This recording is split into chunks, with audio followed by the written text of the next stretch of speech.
Bonjour à tous, on se retrouve aujourd'hui pour la nouvelle lune en Balance qui sera une éclipse solaire au nœud sud, donc une nouvelle lune extrêmement importante et qui aura lieu le 14 octobre 2023 à 19h55 sur le degré 21 de la Balance. Donc là, on rentre dans la saison des éclipses, hein, elle est la première des deux ce mois-ci et donc il s'agit d'une éclipse solaire au nœud sud. Je pense que si vous êtes concerné de près par cette éclipse, vous avez dû déjà sentir les énergies avant que cette éclipse ait lieu. Alors, les éclipses apportent des changements conséquents sur des longues périodes, en général qui vont de 6 à 12 mois, selon les anciens. Ça dépend en vérité de la durée de l'éclipse, du lieu où on se trouve au moment de l'éclipse. Si on est directement touché par l'éclipse dans le pays où on se trouve, ça va avoir une portée plus importante que pour ceux qui le sont moins. En France, on ne le sera pas, mais ça n'empêche pas qu'on va fortement quand même ressentir l'énergie de cette éclipse et puis qu'elle aura certainement une portée sur les 6 mois à venir. Alors, durant une éclipse solaire ici, le soleil va être assombri par la lune, il est donc moins visible. Alors déjà qu'il est en chute dans ce signe de la balance, en plus, il est assombri par la lune. Donc, on peut imaginer plusieurs scénarios par rapport à ce que je vais expliquer. Soit ce que je vais vous expliquer se passe plus à un niveau intérieur et à un niveau, on va dire, psychologique. Et donc, il y a pas mal de mouvements qui va se passer à ce niveau-là. Soit on va faire évoluer certaines situations où il y a des situations qui vont changer, mais dans lesquelles on n'y voit pas complètement clair et où on peut manquer parfois de discernement, mais je vais revenir sur toutes ces questions dans une minute. Donc, les lieux sur Terre où cette éclipse sera visible seront Montréal, les États-Unis, Belize, Honduras, le Nicaragua, le Panama, la Colombie, le Brésil. Donc, ça va être les parties du monde qui vont être vraiment le plus fortement touchées par cette énergie. Mais encore une fois, nous le serons évidemment tous. Comme la lumière du soleil, donc je vous disais, est obscurcie, on va garder vraiment cette thématique durant toute l'explication. À noter que cette éclipse, elle est en balance, dans lequel, je vous disais, le soleil est déjà en chute, ce qui redouble vraiment l'idée d'un obscurcissement parce que justement, on vient de passer dans la partie de l'année où l'obscurité a pris le dessus sur la lumière. D'où le fait que le soleil soit pas forcément très à l'aise ici. Alors, les personnes, les natifs qui vont être les plus touchés par cette nouvelle lune seront évidemment d'abord les natifs de la Balance. Si vous avez entre des planètes ou des points entre 16 et 25 degrés, vous allez être fortement touchés par cette éclipse. Alors que ce soit votre soleil, votre ascendant, votre lune ou une autre planète, vous serez fortement touchés. C'est valable aussi pour tous ceux qui ont des points ou des planètes entre 16 et 26 degrés du Bélier, du Capricorne ou du Cancer, donc la croix cardinale, parce que ça sera vraiment celle qui va être le plus concernée, on va dire de plein fouet, par cette éclipse. Maintenant, comme il s'agit d'une éclipse au nœud sud, tout le monde va la vivre fortement, mais avec plus ou moins de douceur selon si vous avez des points qui sont touchés.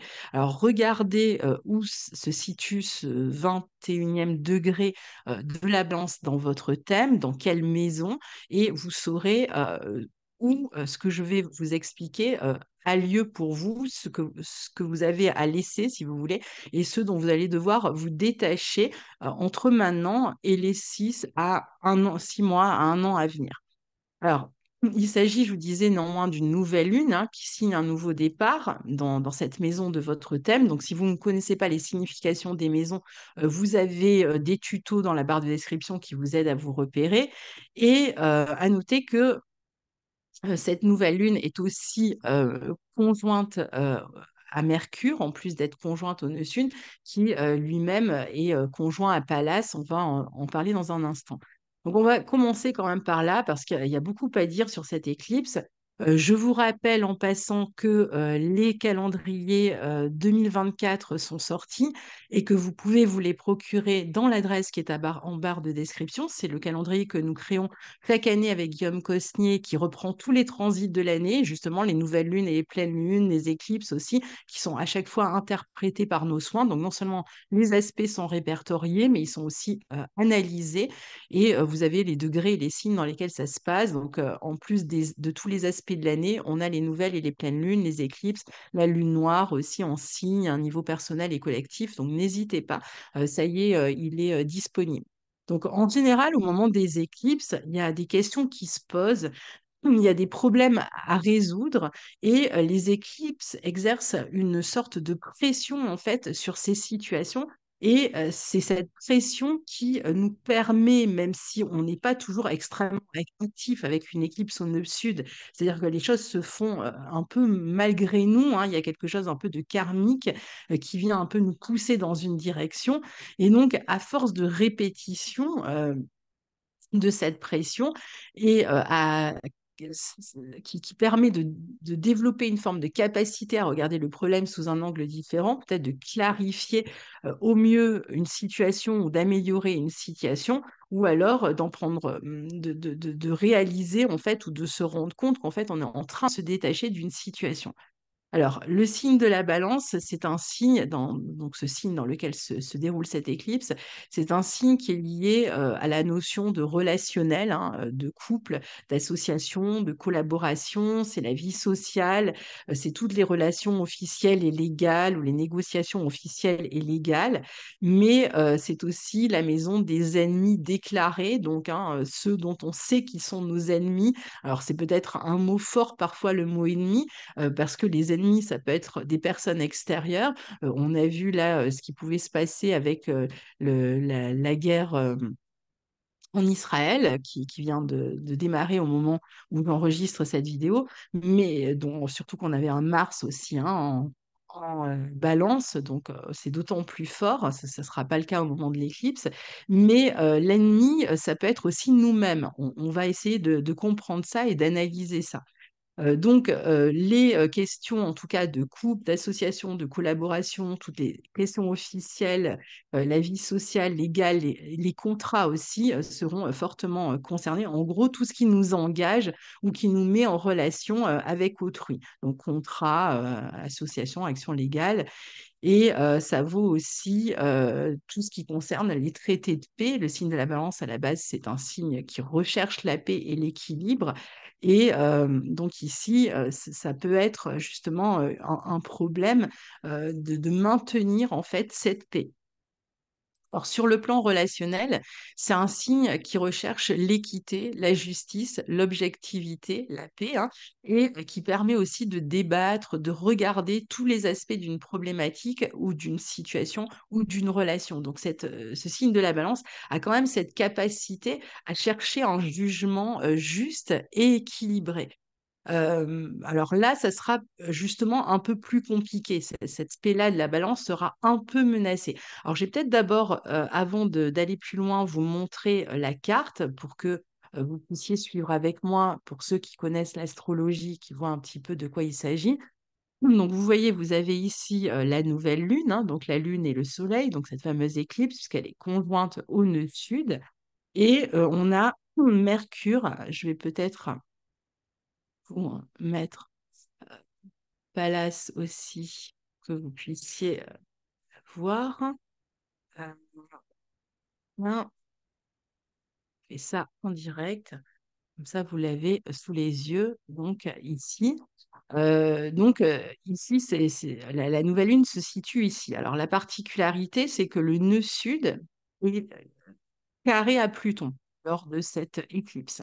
Donc, ça vient rajouter une problématique assez importante et une pression assez importante. Et puis, Vénus qui maîtrise le signe de la balance, hein, donc on regarde un petit peu ce qu'elle fait. Bon, elle vient de former une opposition à Saturne, elle est conjointe à la Lune noire et donc elle est dans le signe de la Vierge. Bon, là, elle a terminé, elle est toujours plus ou moins dans un aspect de sextile avec Mars. Alors, donc sur le fait que Mercure ici soit de la partie, on va être amené ici quand même à travailler ensemble, à réfléchir ensemble, à communiquer avec l'autre, cette autre partie, cette autre, une personne autre, hein, autrui de manière générale, et réfléchir en fait en sous-pesant le pour et le contre d'une situation, d'une relation, d'un contrat, en cherchant à être mesuré, pondéré, diplomate. On est quand même dans le signe de la balance. C'est un signe d'air, donc ça doit passer ici par la communication, d'autant plus qu'on a vu, il y avait Mercure dans de la partie. Soit, en fait, ça peut passer par plus une attitude un peu d'introspection, si c'est de soi à soi, voire par l'écrit, hein. On peut aussi écrire pour essayer de déblayer tout ce qui se passe dans notre esprit. Donc il y a des affaires ici à résoudre dans ce domaine relationnel, légal, officiel, dans le couple, dans une relation, qui va réclamer en tout cas des changements de cap. On a vu le nœud sud est carré à Pluton. Alors avec le nœud sud, il y a 2 possibilités. Soit on va parler d'une affaire passée, parce que le nœud sud peut être relié au passé. On y revient. Pour améliorer la situation, pour pardonner, le sud a quelque chose de très spirituel, donc il peut y avoir cette notion aussi de pardon, de lâcher prise, et on va voir exactement sur quoi dans un moment. Et chacun s'exprime, on essaie de trouver une solution juste et donc de prendre un départ ensuite, donc la nouvelle lune en question, le nouveau départ, plus équilibré, puisque la balance va rechercher toujours cet équilibre. On peut aussi, dans notre situation, démarrer un projet. Donc là, on est situation numéro 2, démarrer un projet, un contrat qui nous amène à beaucoup communiquer avec autrui. On aura alors beaucoup d'échanges par le biais, pourquoi pas, des ordinateurs, téléphones ou directement vis-à-vis, hein. Et le nœud sud présent ici va montrer que bien, pour pouvoir prendre ce nouveau départ, sur lequel on communique et on discute, eh bien, on va être obligé de lâcher une situation, de laisser une situation derrière nous qui euh, peut-être à laquelle on s'est peut-être accroché très longtemps, mais qui nécessite aujourd'hui qu'on y mette un terme. Le nœud sud présent peut aussi permettre de mettre donc un terme par une discussion équilibrée, intelligente, à une situation, à un contrat, pour pouvoir démarrer quelque chose de nouveau. Ça peut être le fait du coup de négocier à la fois son départ et peut-être en même temps une nouvelle opportunité et démarrer un nouveau projet ailleurs. Alors, une éclipse au nœud sud, comme c'est le cas ici, implique vraiment des changements importants dans le sens que des situations peuvent être sur le point de se terminer. On va y mettre un terme ou elles s'imposent d'elles-mêmes, hein, ces clôtures de situations ou de relations, donc particulièrement dans le domaine relationnel ou contractuel, et particulièrement si on maintenait ces relations euh, et situations douloureuses, juste parce qu'on désirait garder un équilibre qui n'était pas réel en fait, hein, au fond de soi, ou avoir la paix. Par exemple, on désirait avoir la paix, donc on préférait pas se prononcer, pas s'arrêter, on maintenait en fait la situation, paix de l'esprit, paix, une sécurité quelconque, hein. Alors, comme le nœud sud est un facteur karmique, il va vraiment pousser à se détacher, hein. Parfois, on ne pourra pas aller contre, en fait, hein, ici. Et à s'éloigner, à quitter pour prendre un nouveau départ ou pour agir différemment.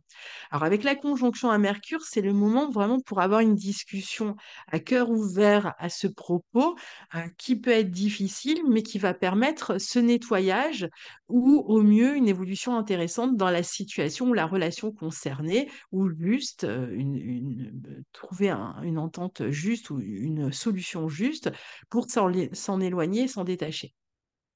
Et donc commencer quelque chose de plus sain pour soi derrière. En même temps, on n'aura pas vraiment de contrôle et c'est ça qui est compliqué et c'est ça qui peut être difficile à vivre, c'est qu'on n'aura pas vraiment de contrôle sur ces situations avec le nœud sud. Pourtant, ces situations, ces relations telles qu'elles étaient, non seulement ne nous servaient plus, mais en plus, elles nous étaient nuisibles certainement ou toxiques d'une certaine manière. Donc, il va falloir garder la foi en ce qui se passe parce qu'on n'aura pas vraiment la main finalement sur ce qui est amené à partir ou à se détacher. Alors, il est vrai qu'on pourrait ne pas vouloir laisser cette situation ou cette relation partir et donc s'y accrocher parce qu'on y est attaché, parfois de manière toxique, hein, ou parce qu'on a du mal avec ses habitudes. Alors, à savoir qu'on peut aussi laisser tomber des habitudes, hein, des mauvaises habitudes avec cet aspect-là.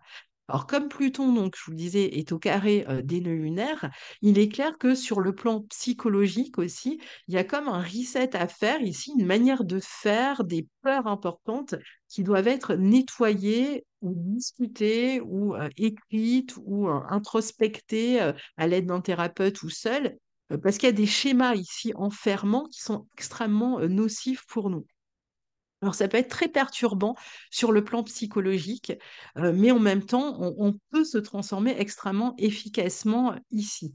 Alors, il faut vraiment réfléchir aux systèmes de défense que l'on a mis en place et qui ne sont plus utiles aujourd'hui, ou à un système de défense qui en réalité se contourne contre nous parce qu'il est perçu de l'extérieur comme une attaque, parce que nous continuons à réagir à des peurs passées avec les mêmes armes alors que nous avons grandi et que nous devrions adapter aujourd'hui nos réactions à notre capacité qu'on a à rebondir, à retrouver un équilibre, même quand on se détache d'une situation ou d'un engagement. Et donc, ne pas chercher ici à trop tout maîtriser à travers des schémas répétitifs, parce qu'en fait, on va s'enfoncer. En fait, l'idée, c'est imaginez, on va prendre un exemple hein, pour que ce soit concret. Imaginez que dans l'enfance, vous ayez vécu tel ou tel traumatisme, comme nous en avons tous vécu de manière différente, et que pour répondre à cette difficulté dans l'enfance, vous ayez déployé ou développé une stratégie de défense à ce moment-là, qui est presque une stratégie de survie au moment où vous la vivez eh bien, cette stratégie, elle a fonctionné, elle vous a permis d'avancer, hein, quand vous étiez enfant et d'aller plus loin. Mais, en même temps, cette stratégie, vous l'avez gardée du coup comme un schéma validé et que vous allez utiliser à chaque fois que vous allez vous retrouver dans le même type de trauma. Admettons que vous ayez vécu un scénario d'abandon, symbolique ou réel, hein, et que vous ayez répondu à ce scénario par je vais voir ailleurs, je vais trouver des personnes plus intéressantes, ou alors j'ai développé en même temps des peurs, des craintes de l'abandon, mais en même temps j'ai trouvé des stratégies par exemple, qui sont par exemple de mettre en concurrence deux personnes pour que l'autre s'intéresse à moi et qu'il ne m'abandonne pas. Enfin, quelle que soit la stratégie, c'est un exemple eh bien, aujourd'hui, vous êtes adulte, vous vous retrouvez dans une situation où vous avez, par exemple, la crainte d'un abandon et vous allez arriver, parce que dans votre tête, dans votre mental, vous êtes persuadé, puisque c'est une peur qui se répète hein, avec le temps, vous êtes persuadé que vous allez avoir quelqu'un qui est prêt à vous abandonner, à vous quitter, même si c'est pas la réalité, parce que là, on est vraiment dans le mental, dans le signe de la balance. Eh bien, vous pourriez tout à fait arriver avec votre stratégie, donc avec vos armes finalement, pour vous défendre sauf que l'autre, en fait, n'a pas attaqué. Et c'est parce que vous avez anticipé l'attaque et vous utilisez ces armes que, en fait, vous provoquez un conflit avec l'autre, alors qu'il n'y avait pas forcément de conflit. Donc, ce qu'il y a à nettoyer ici, c'est le scénario de base et les stratégies qu'on avait mises en place pour répondre à ce scénario de base. C'est ça dont il s'agit ici avec ce carré de Pluton au nœud sud. Donc, quelles sont les stratégies qu'on a mises en place dans l'enfance qui sont un petit peu comme des armes de défense, mais qui aujourd'hui, finalement, sont devenues des armes d'attaque, puisque finalement, même quand on ne nous attaque pas, il suffit qu'on ait peur d'être attaqué pour qu'on déploie toute cette attirail, sauf que l'autre n'a pas forcément attaqué et que c'est nous qui avons provoqué le combat. Vous voyez un peu l'idée. Donc, c'est vraiment de ça dont il s'agit. Donc, j'ai pris le temps de vous donner un exemple précis pour que vous compreniez de quoi on parle. Donc là, on parlait de communication, mais on doit ajouter, pour être précis ici, que Mercure, certes, est conjoint à la nouvelle lune, donc à l'éclipse, mais il est combuste, parce qu'il est très proche du Soleil. C'est-à-dire que, du coup, sa fonction mercurienne, qui est de réfléchir en plus en balance avec équité, avec la capacité d'être juste, d'être équilibré, eh bien, est lourdement affectée par cette combustion. Donc, ça va donner des difficultés justement à utiliser de manière heu, utile, pour soi, ces fonctions, de communication. Donc il faudra peut-être faire attention, dans la communication parce qu'on risque de tourner en boucle ou justement de revenir à ces anciens schémas qui sont des schémas d'attaque, d'autant plus que Mercure est conjoint à Pallas, donc il peut donner en même temps cette capacité à le comprendre et à se montrer plus juste avec soi, mais en même temps qui peut aussi, amener peut-être une forme d'agressivité parfois dans la conversation. On va avoir du mal à penser une chose une fois pour toutes aussi, et ça peut être extrêmement insécurisant, tout ce qui se passe à un niveau psychologique durant cette période, et même, provoquer de l'anxiété, hein. C'est souvent, lors des éclipses, on se sent souvent, très anxieux et d'autant plus si on est touché par, cet aspect.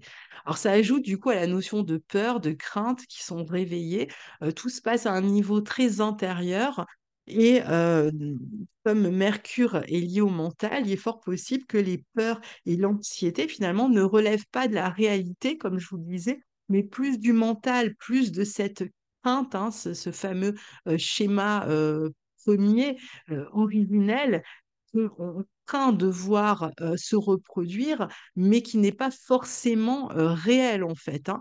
Et donc ici, ça peut donner des craintes vraiment disproportionnées par rapport, à la réalité des événements ou d'une situation. Pour ceux qui ont du mal à communiquer directement, n'hésitez pas à le faire par écrit, à utiliser l'écrit pour vous aider, pour décortiquer votre pensée tranquillement. Ça peut, ramener la paix et vraiment, faire tomber, l'anxiété. Là, je pense que ça va être nécessaire pour ceux qui sont touchés directement par cette éclipse. Alors il faut faire attention, c'est quand le soleil est éclipsé, souvent, on ne voit pas l'entièreté du problème, soit qu'il y a un angle mort et qu'on ne remarque pas tout de suite, en fait, cet angle mort, soit qu'une partie de la vérité, soit dite seulement et donc qu'on réfléchisse mal, soit encore que, ce qui est dit manque de perspicacité ou de lumière ou de conscience, hein, comme on l'a vu, surtout avec le carré à Pluton. Mais il y a quand même cette idée de pouvoir déraciner ces schémas. Dans de nombreux cas, on va en tout cas mettre fin à quelque chose ou se retrouver face à des fins, hein, pour pouvoir démarrer autre chose ou avancer autrement. On peut être, durant cette période, beaucoup plus en contact avec des personnes du passé.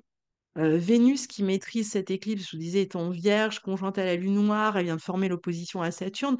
Donc, elle renvoie à ce qu'on vient d'expliquer, en fait, hein. On voit que euh, on peut soit déjà se reconnecter d'une part à des personnes du passé pour régler des détails pratiques éventuellement, soit qu'elle nous amène à régler des aspects pratiques au sujet d'une séparation ou d'une fin ou d'une rupture de contrat ou autre, ou d'un litige légal. Et donc là, on s'occupe de tout l'aspect pratique. Malgré tout, elle va indiquer un sentiment de frustration, peut-être un sentiment d'isolement, un sentiment de solitude aussi, un côté, elle aussi, elle peut ramener cet aspect un peu dépressif, elle peut ramener des craintes aussi, des craintes de perdre. Elle va beaucoup toucher aussi les dépendances, hein. Si on a des dépendances, on peut être fortement, particulièrement à des personnes ou à des situations, on va être fortement insécurisé sur ces questions-là, peut-être avec le sentiment même parfois d'être sacrifié ou d'avoir été sacrifié, puisque l'opposition à Saturne vient de se produire. Donc, on est presque dans l'après et dans tout ce que ça provoque, en fait, hein. Alors, il est préférable ici, en tout cas, de s'attacher aux détails pratiques de sa vie, de mieux organiser son travail, ou toute situation qui se clôture, d'une part, pour prendre ce nouveau départ initié en même temps par la nouvelle lune. Alors, peut-être pas le jour même, hein, mais quelques jours plus tard, de s'occuper de son budget. Il est possible aussi que là aussi, on passe par l'écrit et par le fait de décortiquer une situation au minimum pour soi, pour pouvoir réussir à avancer autour de cette situation. Il est possible qu'on manque de clarté pour l'instant, hein, sur la suite de son programme, sur ce que les mois à venir vont amener à vivre. C'est un peu comme un nouveau départ à l'aveugle, hein, pour ceux qui prennent un nouveau départ autour de cette période-là. important, ou autour de quelque chose qui se clôture plutôt, et on ne sait pas vraiment en fait où on va, ce qu'il va y avoir après. On a peut-être des craintes aussi ici, donc ça va provoquer de la tristesse, de l'incertitude parfois qui peuvent être quand même au programme. On peut vraiment se sentir insécurisé, hein, par cette conjonction de Vénus à la Lune noire en Vierge, être dans une position qui ne nous convient pas vraiment, craindre de ne pas être utile, de ne pas être à la hauteur, avoir le sentiment d'avoir trop de devoirs aussi, trop de contraintes, pas assez d'écoute, de ne pas trouver assez d'écoute aussi. Et on peut aussi avoir le sentiment parfois d'être retenu par tout un tas d'obligations, de restrictions, parfois matérielles ou de contraintes au niveau pratique qui vont nous empêcher de trouver cet équilibre qui est recherché, mais qui est vraiment compliqué à trouver dans un premier temps. Et puis évidemment, c'est parce que ça brasse et que ça nous met en action, en fait, qu'on va faire ce qu'il faut, hein, pour le retrouver. Mais ça va demander vraiment d'aller puiser dans nos ressources, hein. C'est pas pour rien que Mars est en Scorpion à ce moment-là.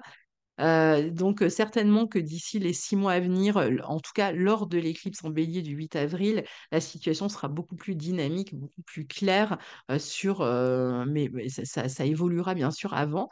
Et last but not least, cette nouvelle lune est conjointe, je vous disais, aussi à l'astéroïde, Pallas Athéna, qui est d'ailleurs plutôt conjointe à Mercure ici.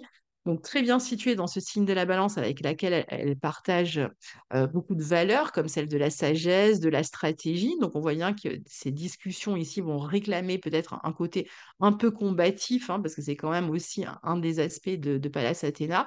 Donc il peut y avoir là aussi une forme d'agressivité, mais on gagnera, ici ce qu'on voit, c'est qu'on gagnera à rechercher une forme de sagesse ou d'avoir cette sagesse pour soi-même ou de développer une stratégie pour soi-même pour pouvoir faire face à ces situations. Et je pense que cet astéroïde nous y aidera, ou dans la discussion, si on cherche à obtenir un accord ou quelque chose, eh bien, il va falloir réussir à être à la fois stratégique, malin et sage en même temps.